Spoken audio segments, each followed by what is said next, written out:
Yes, hello everyone, and welcome to our technical webinar.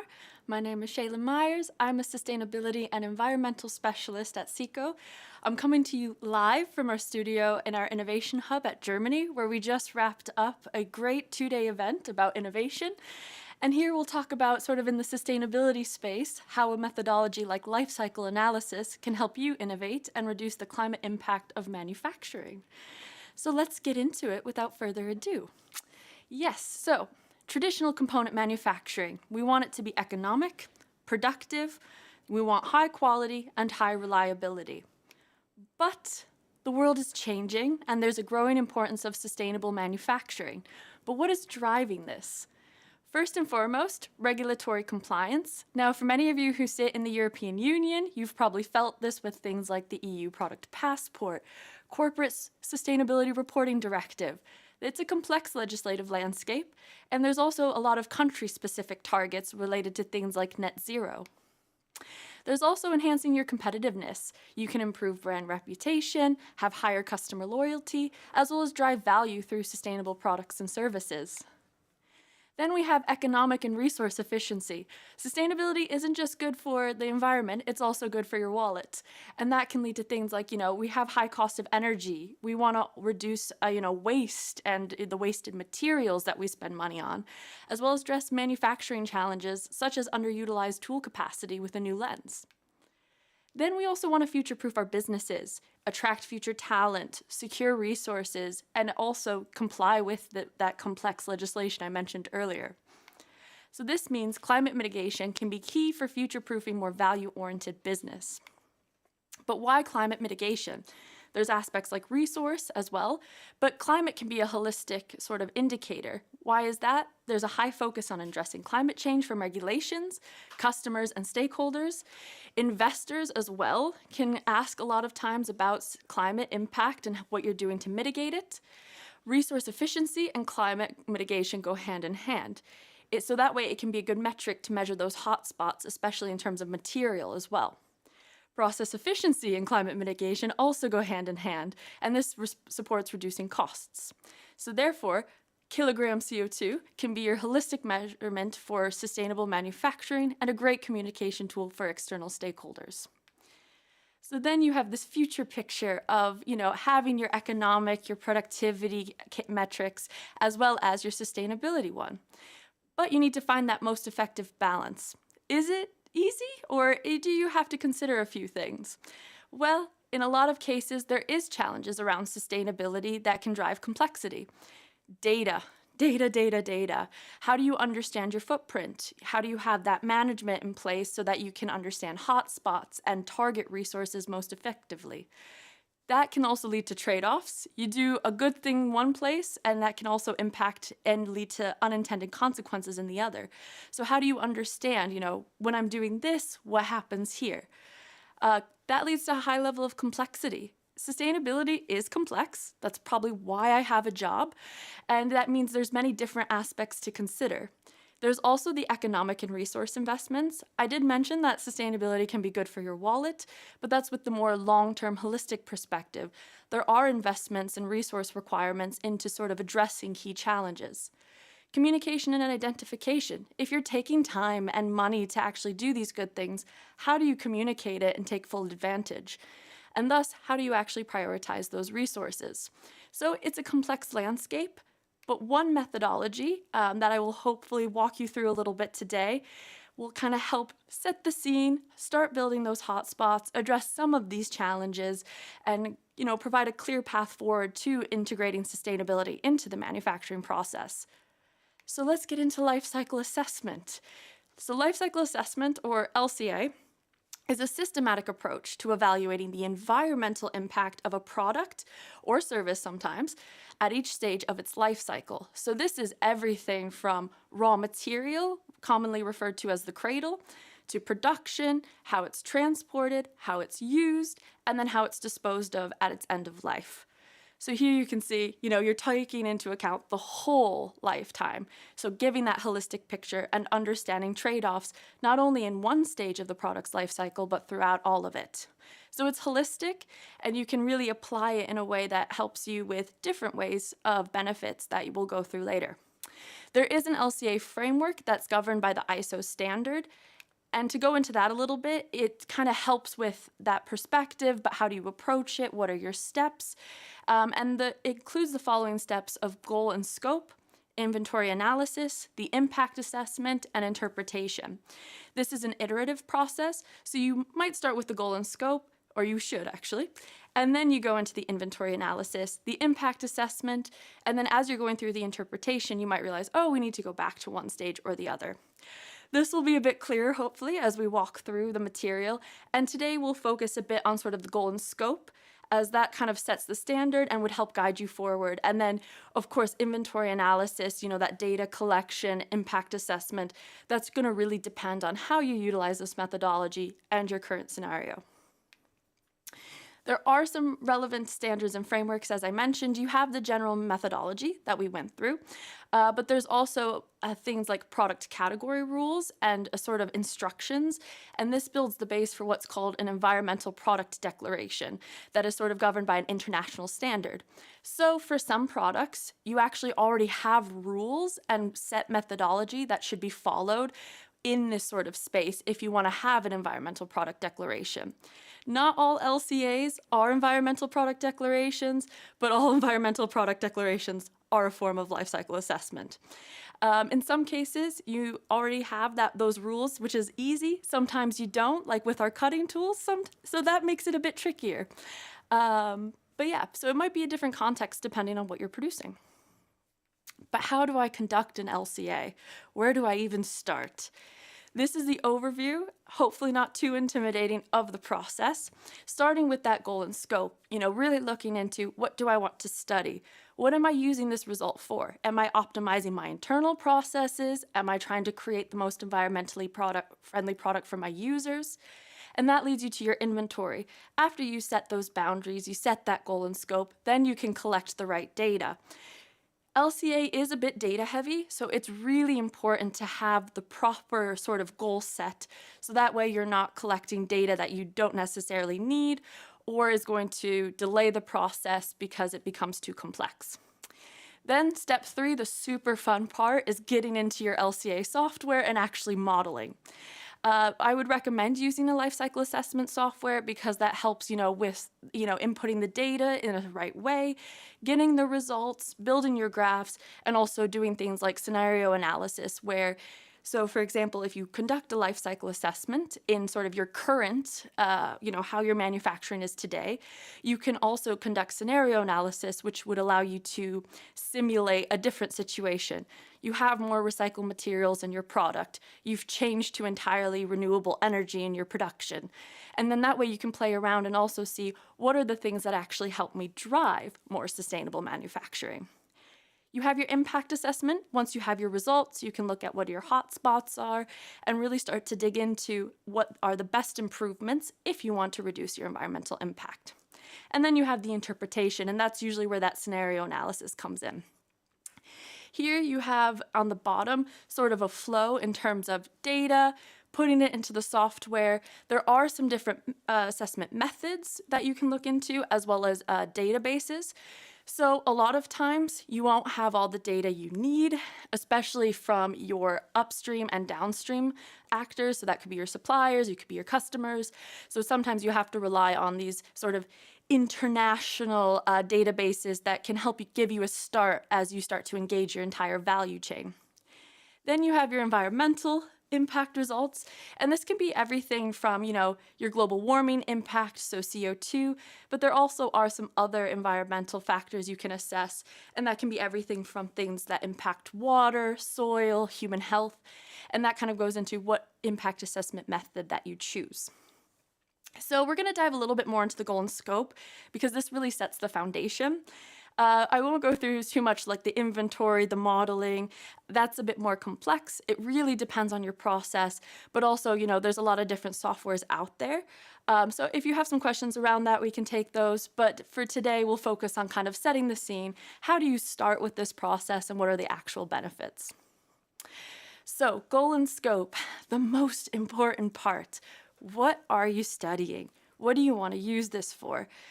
Do I want to look into just optimizing my cradle to gate, my impact as a company? So that's your upstream and how you produce your products. Or do I want the whole view? Do I want to understand how I'm designing my products impacts the environmental, the climate change or the CO2 at my customer? And how is it disposed of? Is it recycled? Is it not? What does that mean in terms of sustainability? So that really helps, to kind of set those system boundaries. What do you want to use the results for? Is it for product innovation or is it just for process optimization? Doing that will help you kind of define your functional unit, which is the sort of key to your life cycle assessment. It's the frame of reference for any impact that you assess. Your system boundaries, where do you draw the line? What do you include? What do you exclude? What data quality requirements you'll have. Though if you are conducting an environmental product declaration, your product category rules will really decide a lot of these aspects for you. So if you sit in certain industries where you're using a lot of steel or you have steel-based products, you actually might already have an environmental product declaration standard you have to follow. And there I would recommend actually looking at the EPD database because that will kind of get you started. Do I have a PCR that I need to follow? What does that look like? It will kind of set the groundwork for you. In some cases, you might not have one, which means you're kind of really starting with those base questions. That gets into your functional unit. So this represents the quantified description of the performance requirements fulfilled by a product system, and this becomes your reference for all calculations in a life cycle assessment. You also have things like your declared unit, which refers to the amount, weight, and service life of the product. And this is actually used more in what's called a cradle to gate analysis. So that's just from raw material extraction through production till you deliver the product. And why you use then a declared unit is because you're just purely looking at the product system, whereas a functional unit, you're including the use phase of that product. And there you want to actually then look at the function. Because sometimes you have a product that, because it has a higher performance, it actually might require, for example, more CO2 to produce, but it doesn't require as much CO2 in the use phase as a more poorly produced product. So that's why it's really important to, when you're asking yourselves, what am I doing? Where am I setting my boundaries? Do I want to use a functional unit or a declared unit to kind of have those considerations? You will show your results as sort of impact. So if we're looking at CO2, it could be global warming potential per functional unit. And as I've mentioned, if your industry has a relevant PCR, your functional unit will probably be defined for you already. When you're looking into sort of the functional unit, really thinking about the function of the product, what are the quality aspects? What makes my product that I'm putting out there unique and the best performing? How do I incorporate that into my functional unit? And how can it be compared to other solutions? Once you're putting life cycle assessments, and especially EPDs out there, you're going to be compared to your competitors who are doing a similar methodology. So how am I, doing this in a valid way that will help that comparison and show why my product is the better in terms of environmental impact and footprint?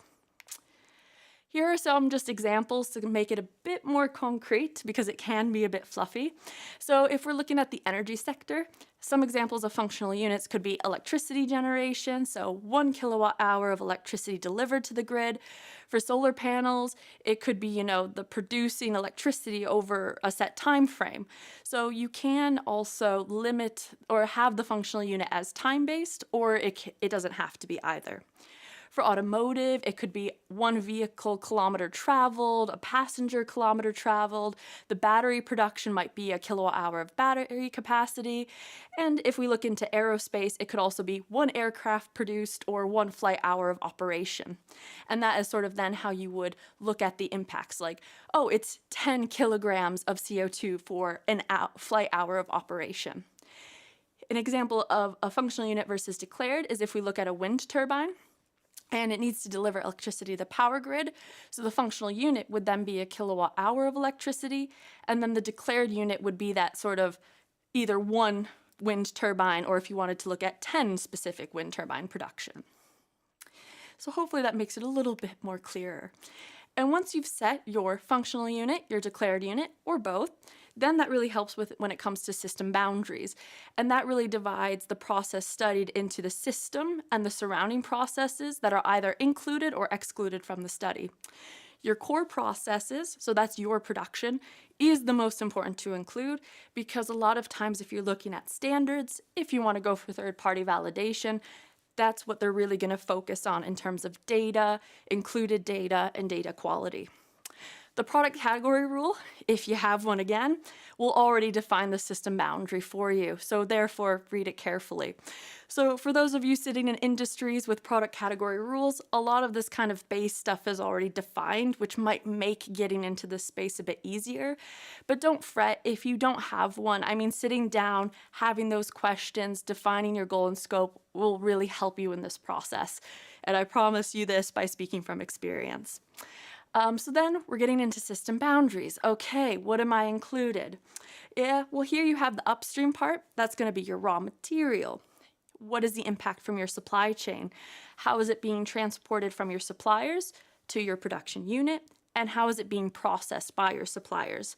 Are you using, virgin mined materials that are then being processed and transported, or are you working a lot with recycled materials? Core, the most important part is your processes, your factories, and then the downstream includes transportation to the end user, if it's installed or not, how it's used, how the waste processing and the disposal is actually handled. So therefore, you get what's called sort of a cradle to gate, as mentioned before, and that's really drawing that boundary, as soon as it leaves your factory, you're not looking any farther. But then, if you want to give a more holistic life cycle assessment and kind of put the life cycle into life cycle assessment, then you go for a cradle to grave, and you're including all of these sort of actors and aspects. But there are some pros and cons, and it connects, of course, back into your goal and scope. So some pros for a cradle to gate, so that's looking just until it leaves your production. It's simplified. It's easier to conduct. I mean, you're focusing mainly on the production phase and the core processes, which is usually the part where you have the best data quality because it's your own operations. It's cost effective because it's less expensive, and it's useful for manufacturers. If you're looking at decarbonizing your own production or, decarbonizing your product, then it's very useful just to look at this sort of cradle to gate if you're just wanting to talk about the production of your product, but not the use of your product. Though, of course, that comes with some drawbacks. It gives you an incomplete picture. It doesn't account for the environmental impacts during the use phase, which might paint a different light on this product, depending on how you've designed it. And it limits its comparability. You're really kind of focusing on your own context in this case. However, when it comes to cradle to grave, you've got this pro of it's comprehensive. It provides that full picture. You can also use it to kind of market your products because, hey, maybe this product, it has a little bit more CO2 in the upstream part, but it really helps the customer or the end user reduce their CO2 during the use phase. It also helps with better decision making and enhanced comparability to other products or even other products on the market. However, it is much more complex and data intensive. It has a higher cost, and it also has a lot more assumptions and uncertainties.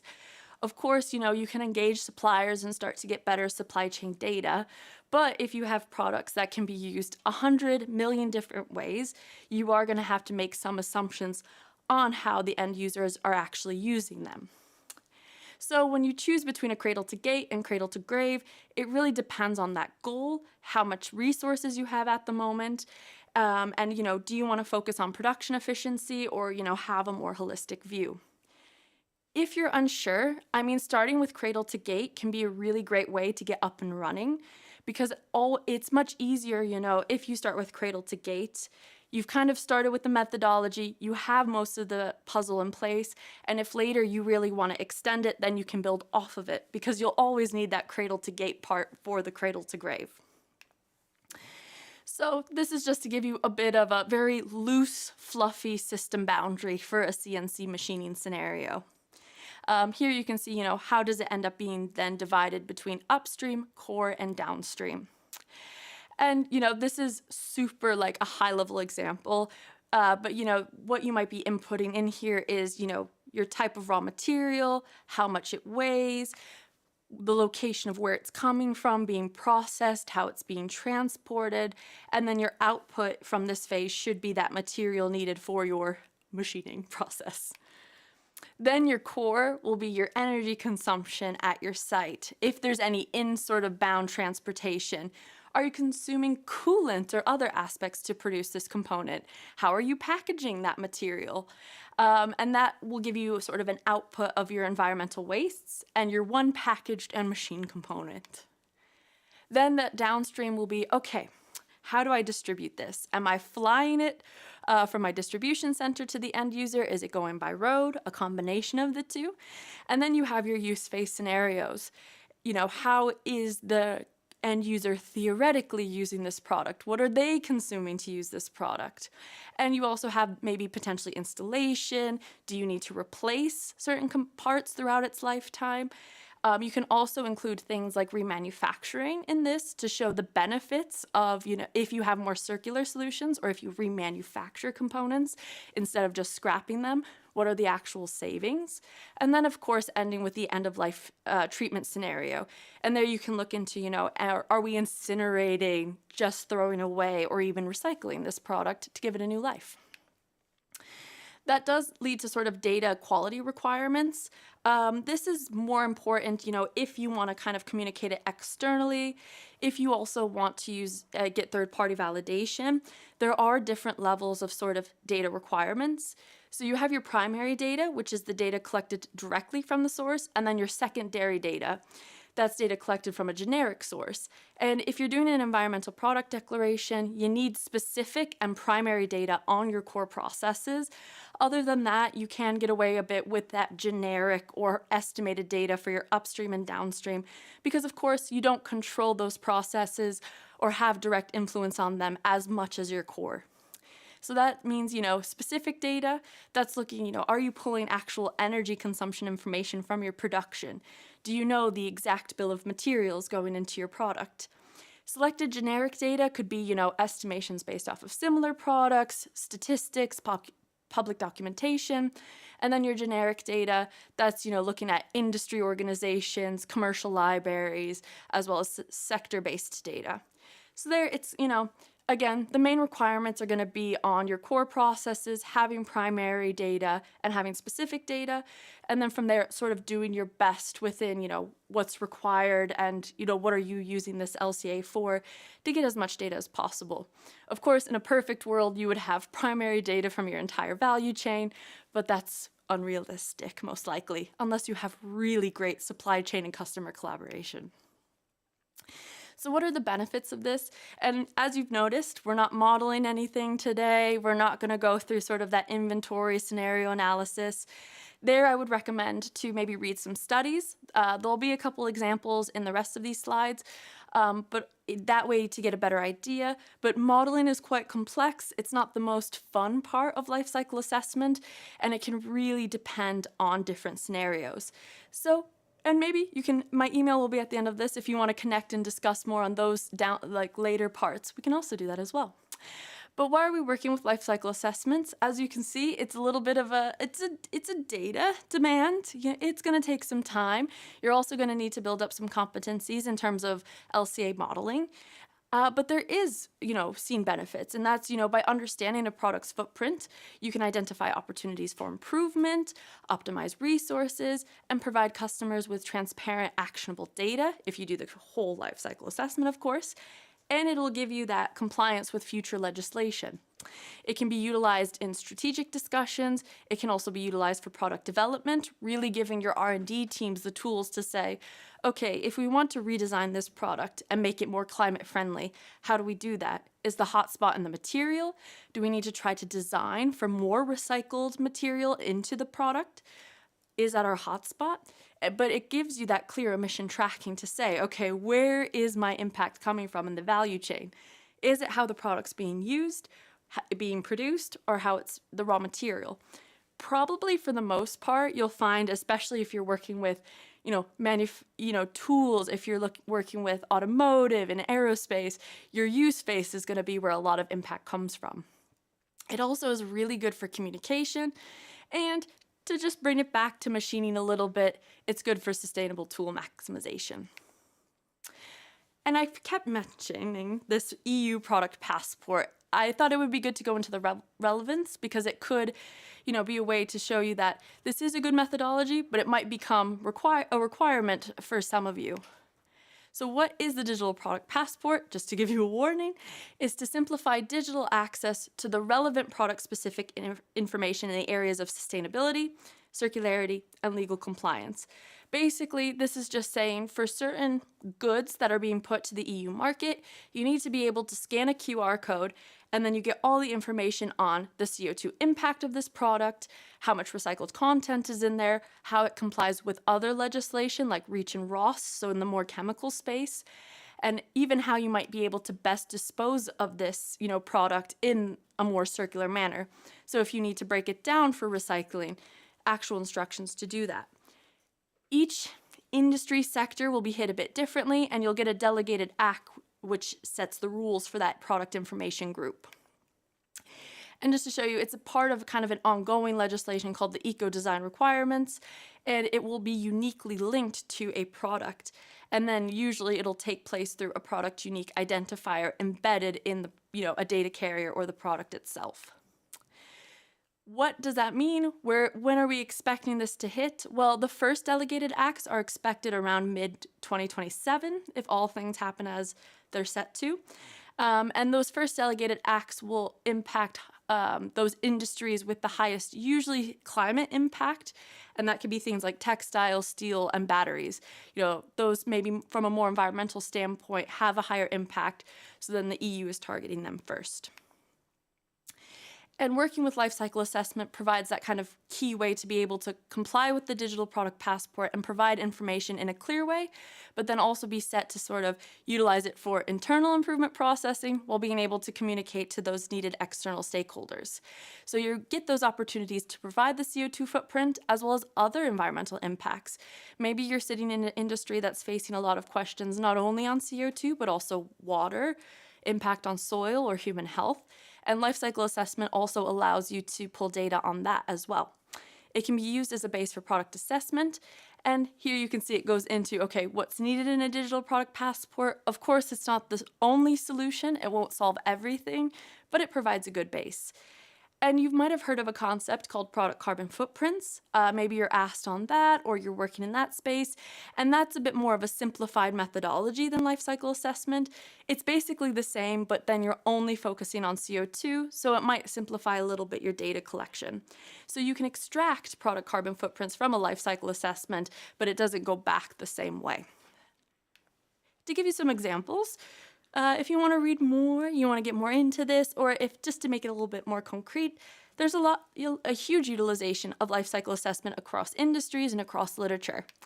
A lot of scientific papers going everything from, like, if we take and look into the automotive sector, we look at sort of, the life cycle assessment of greenhouse gas emissions, looking at different automated vehicles or, comparing different types of cars. Like there was this one case with natural gas-based cars. Or if you actually want to look at the carbon performance of a certain mobility service, for example.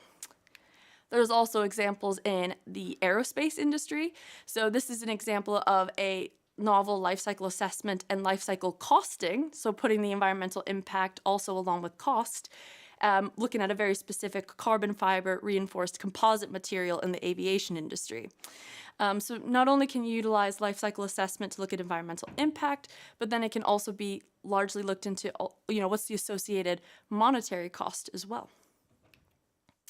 But then how can life cycle assessment be used in machining? So trying to bring this methodology to the shop floor and what might be a little bit more relevant for those of you working with component manufacturing.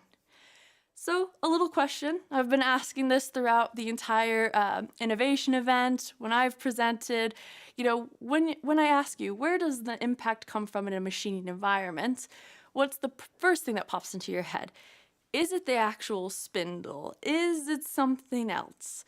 Well, if we look at some studies, we start to see that it's actually things like the coolant and the cutting fluids that actually drive most of the energy that is needed for machining a component, and thus the bigger CO2 and environmental footprint. So we can then utilize life cycle assessment for sustainable machining. It can be utilized, to assess the impact of component manufacturing, examining the whole process from the pre-machining part. So what materials need to be machined? What is that impact of, if I'm looking at a steel that I'm trying to machine, what is the CO2 impact from getting that steel, the processing, the supply chain? Then we look at the in-machining process, so the energy needed, the tools, the other materials consumed. And then we can also look at the post-machining process as well and understand, is there a huge impact from cleaning of this component? Then you can actually create an impact per machined piece or per component. And then you could even expand that to include the usage of the component if it's relevant. And that really helps, when we talk about the manufacturing and trying to optimize for sustainability, as well as other aspects that are quite traditional, like economic productivity. This is an example, it also can be really utilized for assessing coolant changes. So even small process changes that can have a huge impact on the machining can really be assessed using life cycle assessment. So if you're at the machine and you're saying, hey, I want to look into something different than emulsions. Maybe I want to skip a cleaning process, or I don't want to maybe work with an oil-based material for health and safety concerns, then you can actually look, okay, what does this process change actually mean for the machine and my component? Not only from a coolant consumption perspective, but also do we need to change the cutting data and run it at a lower speed because this coolant is less effective than the other. So life cycle assessments really can be used to quantify the sustainability impact of that process change as well, going back to how you define the goal and scope. What are your system boundaries? What's important to assess? And you include things like the material consumption, the tool consumption, the energy, and all those other surrounding processes. So you can really effectively identify the CO2 equivalent and the costs of the machining process and specific machining events and supporting a design for more sustainable manufacturing, going into our lovely future triangle of productivity, sustainability, and cost, finding the relationship between the three and really optimizing for what's most important for you and relevant for your manufacturing process. So that's wrapping up a bit what I had planned to go through with you today. So just some questions to leave you with. Do you utilize this methodology today? Is this something you're working with? What have your experiences been like? And how could working with LCA support increasing the sustainability of your manufacturing? I will now pause for a bit to go and see if there's any questions. So bear with me for a second. And let's see. Gonna give it a second, real time. This is a live event. Yes, okay. So there's one question about the present geopolitical situation. And as there are certain countries and areas of the world like Asia and US stepping away from the important environmental consideration, is this going to handicap the machining industry with even more extra burden and cost factors, as well as affect the competitive situation? I think that's a super great question. It's a bit complicated, of course, and it's something that's continuously evolving. And this is more maybe speaking from what I've seen. Of course, there are aspects that we need to be careful when it comes to cost, and we want to remain competitive. But what we've seen a lot is sustainability, and if you look just at the machining process, cost optimization and sustainability can go hand in hand. I mean, in sustainability, you want to reduce material waste. You want to, run the process in a way where you're not scrapping material, you're not unnecessarily using anything like energy, and energy is high cost. So in that way, you can, that helps ease the cost burden. There is some concerns when it comes to the complexity of legislation, and I think there it's really important, how do we all work together and support each other with data from an upstream to downstream perspective to support this journey, especially for those of us sitting in the EU. I think we'll see, things might change. Some companies will find this super important, and I think in those cases it's, working with them. But I mean, if you have a market where it's not as, sustainability maybe isn't talked about in the most positive of light due to something in the geopolitical landscape, I mean, it's also about cost and material and resource efficiency. So I guess that's sort of what you would then focus on instead. So yeah, it can still be a competitive advantage, but of course, finding that right balance with then cost and productivity as well is important. So yeah, it's a super, super interesting question, super tricky, and we'll see how it kind of evolves then in the future. So I hope that answered your question. Let's see.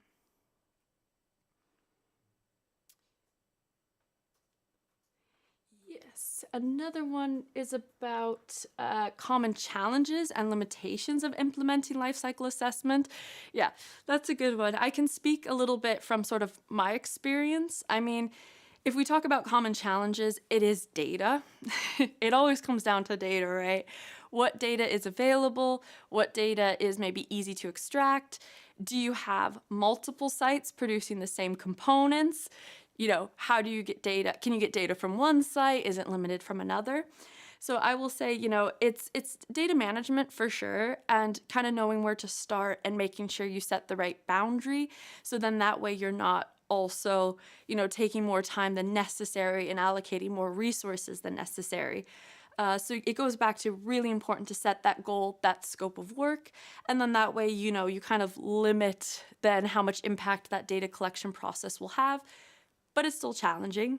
And I mean, similarly, when it comes to limitations, I mean, if you look at a full life cycle analysis, you are very much dependent also on the data availability connected to your supply chain. And in some cases, you might have really easy access of data. Maybe your suppliers are also working with life cycle assessment. And then sometimes maybe your suppliers are also at a similar start of their journey as well. And then you might need to rely then on, for example, eco-invent databases, which don't give the true picture to your context. So I think there, it's the common challenge and limitation is that data quality sort of outside of your own core processes, but then also how you manage the data collection in-house as well. So yeah, I would say those are the two. And that's mostly speaking as well from my experience. When we've been working within Seco with life cycle assessment, it's come to like the data management part, setting that right boundary, but then, you still get really great information that comes out of it. So it's worth the resources, I promise, because now, like, for example, you can really understand in production, what are my hot spots and how do I target production processes in a way to actually drive decarbonization rather than, looking at an entire site and being like, oh, we've made this target for net zero. How are we actually going to achieve it? But then you can utilize life cycle assessment and say, okay, it's this process and this process that are the main hotspots. Let's actually target those instead of trying to take the whole sort of site itself. And then we have another question sort of about life cycle assessments being integrated into the design and development process. I think, yeah, that's a really fun question because that's an outcome of this is how you can utilize, life cycle assessments, the hotspot analysis, and even working a little bit with scenarios to drive sustainable, design and R&D because it gives a really good tool. I mean, it's one thing to go to a research and development team and say, hey, we need to reduce the CO2 of this product that you design. Good luck. But if you actually use life cycle assessment, we can say, oh, it's the raw material. We're using a lot of virgin material and it has a huge impact, much more than recycled. And we ran this scenario analysis that if you change the composition of this product to 90% recycled material versus, maybe today it's, to take a random number, 25, you can reduce the CO2 by this much. Or if you change some of the processes, where it's processed in the world, where the supplier sits, then you can kind of play around and, actually design for sustainability. If you have the use phase included, what theoretical process changes in the use phase actually help to reduce the environmental impact at the customer. Okay, maybe this is how we should drive design moving forward. So it can be a tool to kind of help engage, R&D in a way that makes sense for everyone to drive, sustainable product development, make it a little bit more concrete and easy to kind of wrap your head around. Yes. And another common question, how can LCA results be used to optimize component manufacturing process and reduce environmental impacts? That's looking a lot into, a little bit what we talked about today. If we want to focus on the component manufacturing part, it's looking at what are the hot spots. So things like understanding like, hey, the coolant tends to draw a lot of the environmental impact from a CO2 perspective because it's drawing the most energy. How do we actually, work with that. If we do certain process changes for other reasons, not only how does that impact the cost and the productivity, but also does it have any negative or positive benefits towards the actual manufacturing process? So yeah, it'll actually really start to help kind of putting facts and figures for optimization and giving you the sort of database to stand on. Ooh, another question. In production value chain, how carbon footprint can be monitored both in machining and non-machining areas? Yes, when it comes to carbon footprint, it's a lot about the material and energy. And so how do you actually document and track the materials that are going in and being consumed in association with the production and use of a product, for example, but then also the energy. Usually it's the energy, and it also depends where you are in the world, what your energy impact might be. So if we're talking from a value chain perspective, it's really hard when it comes to carbon footprint monitoring, of course, outside of one's production. But when we talk about the machining and non-machining areas, so machining, it's working with energy monitoring in the machine, around the machine itself, and maybe even in your facilities to understand how those have a relationship with each other. We've worked a lot actually in Seco with the Advanced Manufacturing Research Center to look into, okay, how can I monitor the machine environments, the immediate environment, and actually understand, manage that data, and utilize it to, do things, playing around with when's the best time from a cost perspective to run my machining process, but also what's the best time for with regards to a CO2 impact perspective. Of course, that's not going to be, viable for everyone to do, but it's very interesting to start to see the patterns and harvest that data to learn from it. And then once you kind of know things, you can start saying, okay, how could I actually address this? So it comes down to, installing energy meters, not only on the machine, but on things like the coolant pump, harvesting that data and creating dashboards. When it comes to the non-machining areas, it can be everything, how do you monitor your facilities, but also how do you kind of track the material that's being purchased and where it's coming from. So then it goes a lot into supply chain management.